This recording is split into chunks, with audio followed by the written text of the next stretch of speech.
தமிழக துணை முதலமைச்சர் கழக திமுக இளைஞரணி செயலாளர், இளைஞர் நலன், விளையாட்டு மேம்பாடு மற்றும் சிறப்பு திட்ட செயலாக்கத்துறை அமைச்சர் உதயநிதி ஸ்டாலின் 49வது பிறந்தநாள் விழாவை முன்னிட்டு ஓட்டப்பிடாரம் கிராம பஞ்சாயத்து கச்சேரி தளவாய்புரம் பஞ்சாயத்தில் அமைந்துள்ள அரசு ஆரம்ப சுகாதார நிலையத்திற்கு ஓட்டப்பிடாரம் சட்டமன்ற தொகுதி திராவிட முன்னேற்றக் கழகம் தகவல் தொழில்நுட்ப அணி சார்பாக அதன் தொகுதி பொறுப்பாளர் தளவை AKS கண்ணன் சார்பாக தொலைக்காட்சி பெட்டி வழங்கி இன்று நிகழ்வை சிறப்பித்திருக்கிறார்கள்.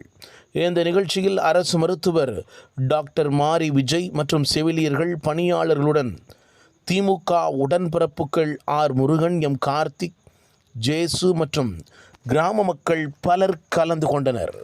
தூத்துக்குடியிலிருந்து தமிழண்டா கலைக்குழு ஜெகஜீவன்.